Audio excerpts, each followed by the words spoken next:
Mr. President, first I want to thank you very much to receive me for an interview. Mr. President, did you give an order to strike Khan Cheikhoun with chemical weapon last Tuesday? Actually, no one has investigated what happened that day in Khan Cheikhoun till that moment. As you know, Khan Cheikhoun is under the control of al-Nusra Front, which is a branch of al-Qaeda. So the only information the world have had till this moment is published by al-Qaeda branch. No one has any other information. We don't know if the whole pictures or videos that we've been seeing are true or fabricated. That's why we asked for investigation to what happened in Khan Cheikhoun. This is first. Second, al-Qaeda sources said that the attack happened at 6:30 in the morning, while the Syrian attack in the same area was at around noon, between 11:30 to 12. So they're talking about two different stories or events. So there was no order to make any attack. We don't have any chemical weapons. We gave up our arsenals a few years ago. Even if we have them, we wouldn't use them, and we had never used our chemical arsenal in our history. So what happened this day?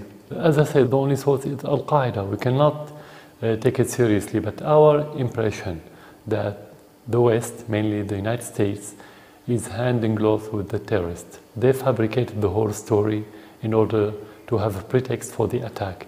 It wasn't attack because of what happened in Khan Cheikhoun. It's one event. It's a stage one, the play that we saw on the social networking and on TVs, the propaganda, and the stage two is the military attack. That's what we believe is happening, because it's only few days, 2 days, 48 hours between the play and the attacks, and no investigations, no concrete evidence about anything. The only thing were allegations and propaganda, and then strike. So who, according to you, is responsible about this alleged chemical attack? The allegation itself by al-Qaeda, al-Nusra Front, so we don't have to investigate who. They announced it. It's under their control, no one else. About the attack, as I said, it's not clear whether it happened or not. Because how can you verify a video? You have a lot of fake videos now, and you have the proof that those videos were fake, like the white helmets, for example. They are al-Qaeda, they are al-Nusra Front, who shaved their beard, wore white hats, and appeared as humanitarian heroes, which is not the case. The same people were killing Syrian soldiers, and you have the proof on the internet anyway. So the same thing for that chemical attack. We don't know whether those dead children, were they killed in Khan Cheikhoun, were they dead at all, who committed the attack if there was attack, what the material. You have no information at all, nothing at all, no one investigated. So you think it's a fabrication? Definitely, 100% for us it's fabrication. We don't have arsenal, we're not going to use it, and you have many indications if you don't have proof, because no one has concrete information or evidences, but you have indications. For example, less than 2 weeks, around 10 days before that attack, the terrorists were advancing in many fronts, including the suburbs of Damascus and Hama, which is not far from Khan Cheikhoun. Let's suppose we have this arsenal, and let's suppose that we have the will to use it. Why didn't we use it when we were retreating and the terrorists were advancing? Actually, the timing of that attack or alleged attack was when the Syrian army was advancing very fast, and actually the terrorists were collapsing. So why to use it if you have it and if you have the will? Why to use it at that timing, not when you are in a difficult situation? Logically, this is first. Second, if you want to use it, if you have it and if you want to use it, again, this is, if we suppose, why to use it against civilians, not to use it against the terrorists that we are fighting? Third, in that area, we don't have army, we don't have battles, we don't have any, let's say, object in Khan Cheikhoun, and it's not strategic area. Why to attack it? Well, what the reason? Militarily, I'm talking about military from a military point of view. Of course, the foundation for us morally, we wouldn't do it if we have it. We wouldn't have the will because morally this is not acceptable. We won't have the support of the public. So every indication is against the whole story. So we can say that this play that they staged doesn't hold together. The story is not convincing by any means. With the US airstrike, Trump seems to have changed his position on you and Syria drastically. You have the feeling that you lost what you have called a potential partner. I said if it was conditional. Yeah. If they are serious in fighting terrorists, we're going to be partner. And I said not only the United States, whoever wants to fight the terrorists, we are a partner. This is basic for us, basic principle, let's say. Actually, what has been proven recently, as I said earlier, that they are handing gloves with those terrorists. The United States and the West, they're not serious in fighting the terrorists. And yesterday, some of their statements were defending ISIS. They were saying that ISIS doesn't have chemical weapons. They are defending ISIS against the Syrian government and the Syrian army. So actually, you cannot talk about partnership between us who work against the terrorists and who fight the terrorism and the others who are supporting explicitly the terrorists. So can we say that the US strike changed your opinion on Trump? Anyway, I was very cautious in saying any opinion regarding him before he became president and after. I always say, let's see what he's going to do. We wouldn't comment on statements. So actually, this is the first proof that it's not about the president in the United States. It's about the regime, and the deep state or the deep regime in the United States is still the same. It doesn't change. The president is only one of the performers on their theater. He's not. If he wants to be a leader, he cannot, because, as some say, he wanted to be a leader. Trump wanted to be a leader, but every president there, if he wants to be a real leader, he later is going to eat his words, swallow his pride, if he has pride at all, and make 180-degree U-turn. Otherwise, he will pay the price politically. But do you think that it will be another attack? As long as the United States being governed by this complex of military-industrial complex and the financial companies, banks, and this what we call deep regime and work for the vested interests of those groups, of course, it could happen anytime, anywhere, not only in Syria. And your army or the Russian would retaliate if it's happened again? Yeah. Actually, if we want to talk about retaliation, we're talking about missiles coming from hundreds of miles, which is out of our reach. But actually, the real war in Syria is not about those missiles. It's about supporting the terrorists. This is the most dangerous part of this war. And our response is going to be what we started from the very first day, is smashing the terrorists everywhere in Syria. When we get rid of the terrorists, we wouldn't worry about anything else that time. So this is our response. It's a response, not reaction. So what you say means that retaliation by the Syrian army or by the Russian will be very difficult because the both are very close, very long. For us, as a small country, yeah, of course it is. Everybody knows that. It's out of reach. I mean, they can have missiles from another continent. We all know that. They are a great power, we're not a great power. Talking about the Russians, this is another issue. Would you accept the finding of an OPCW investigation? Since the very first time when we had in 2013, I think the first attacks by the terrorists on the Syrian army by chemical missile that time, we asked for investigation. We were the one who asked for investigations every time there was chemical attacks or allegations about chemical attacks. We asked, and this time we are discussing with the Russians yesterday during these the last few days after the strike, that we are going to work with them on international investigation, but it should be impartial. We can only allow any investigation when it's impartial, when we make sure that the unbiased country will participate in this delegation in order to make sure that they won't use it for politicized purposes. And if they accuse the government, would you step down? If they accuse or they prove? There's a big difference. No, they are already accusing the government. And if you mean by them the West, no, we don't care about the West. Okay. If you mean the chemical agency, if they can prove that there's attack, we have to investigate who gave the order to that attack. But 100% as Syrian army we don't have, and we cannot, even if we want, we cannot. We don't have the means to commit such attack, and we don't have the will. So you mean that you don't have chemical weapon? No, definitely. A few years ago, in 2013, we gave up all our arsenal. And the chemical agency announced that Syria is free of any chemical materials. Because the Pentagon said that there are chemical weapons in the air base. You deny. They attacked that air base and they destroyed the depots of different materials, and there was no sarin gas. How?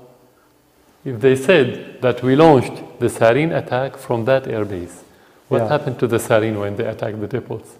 Did we hear about any sarin?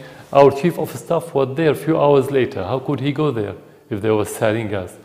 How could you only have 6 martyrs if you have hundreds of soldiers and officers working there, but there was sarin and they didn't die? It's the same fabricated videos that we've been seeing about Khan Cheikhoun, when the rescuers try to rescue the victims or the supposedly dead people or inflicted people, but actually they weren't wearing any masks or any gloves. How?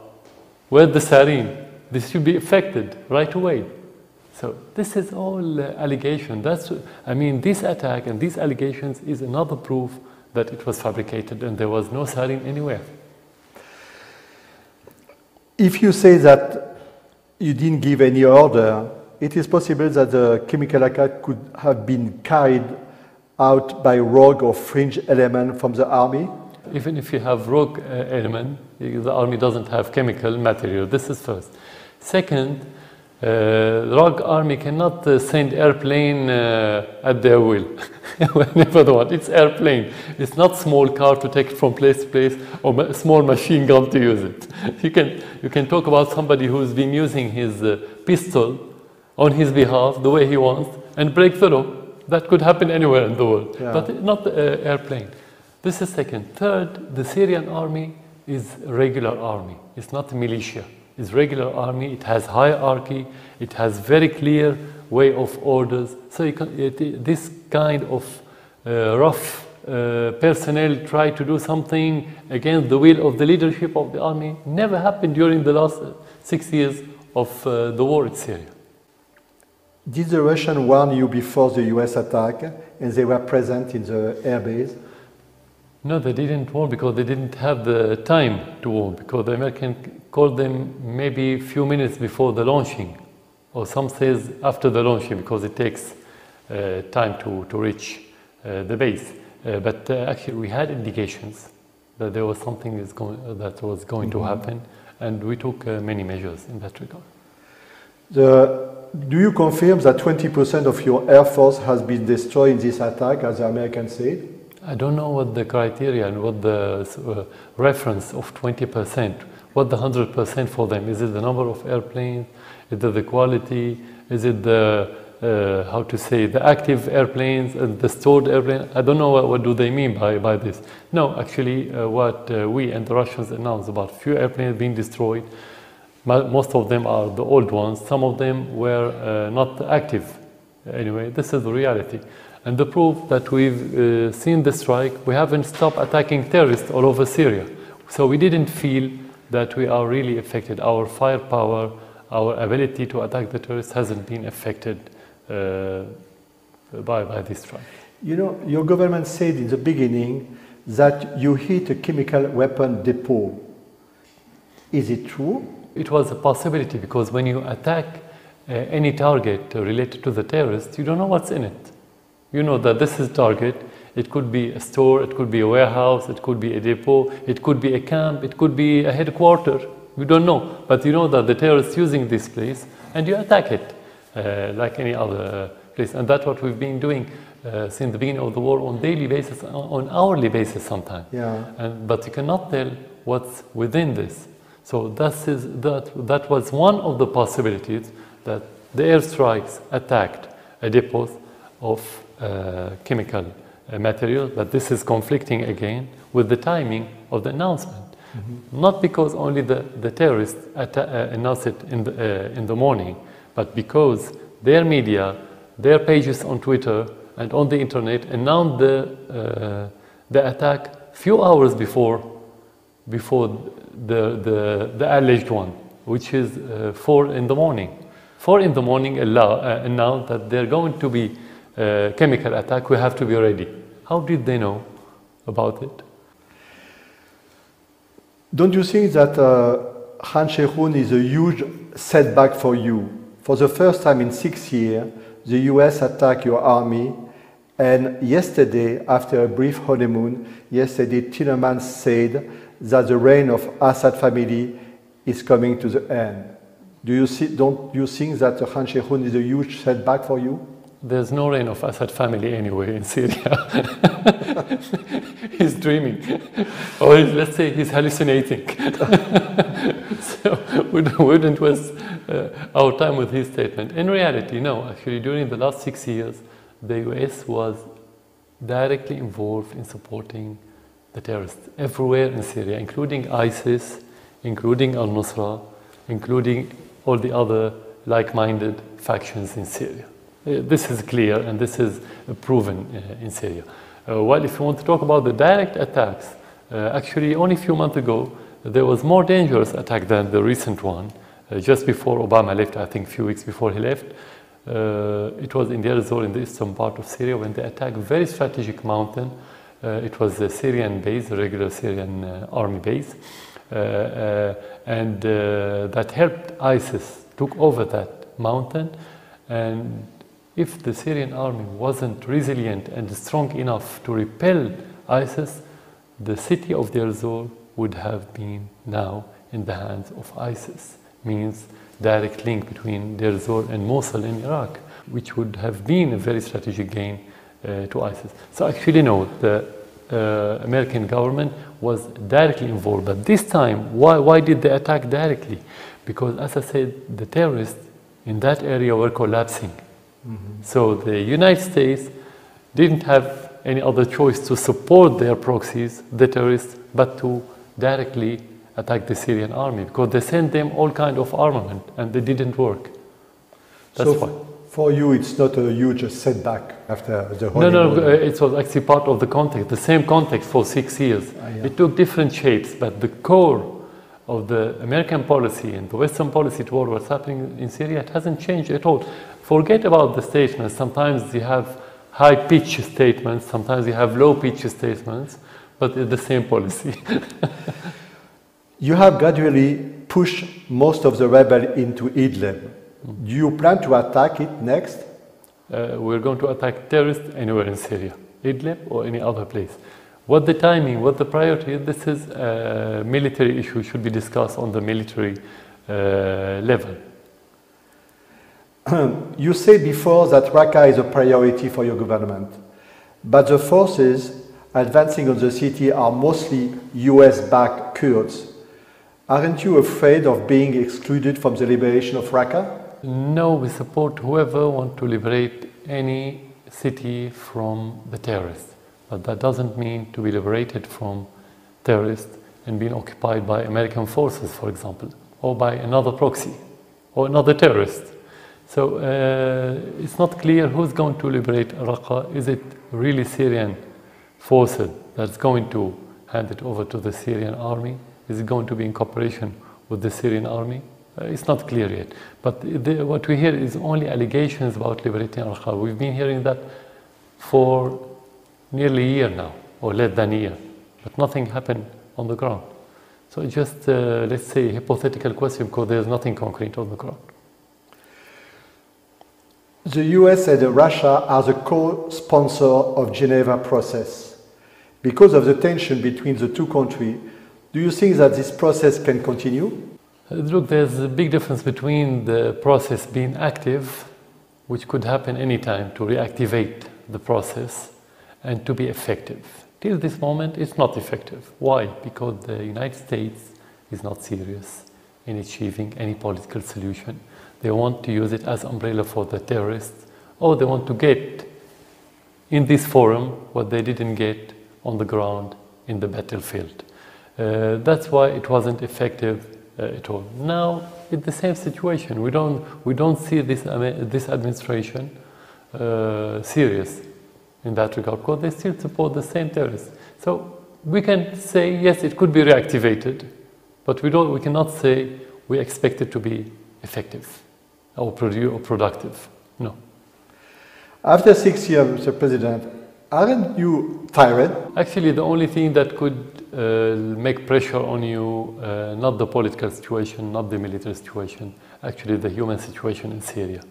The daily bloodletting, the daily bloodshedding, the suffering and the hardship that inflicted every house in Syria. This is the only painful thing that could make you feel tired, if it's accurate to say tired.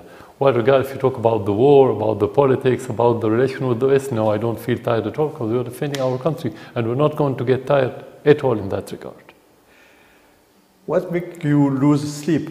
Again, the suffering of the Syrian people, the humanitarian interaction between me and every Syrian family, directly or indirectly. This is the only thing that could deprive me from sleep from time to time, but not the Western statements and not the threat of the support of the terrorists.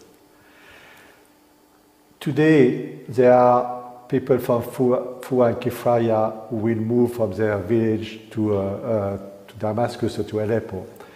You are not afraid that, in fact, it will be displacement of population and Syria after the war will not be the same as Syria before? The displacement in that context is compulsory. We didn't choose it. We wish that everyone could stay in his village and his city, but those people, like many other civilians in different areas, were surrounded and besieged by the terrorists, and they've been killed on a daily basis, so they had to leave. But of course, they're going to go back to their cities after the liberation. That happened in many other areas where the people are going back to their homes. So it's temporary. Talking about demographic changes is not in the sake or in the interest of the Syrian society when it's permanent. As long as it's temporary, we wouldn't worry about it. Mr. President, I want to thank you very much for this interview. Thank you. It was very interesting, and not at all. Thank you very much for Thank you. This.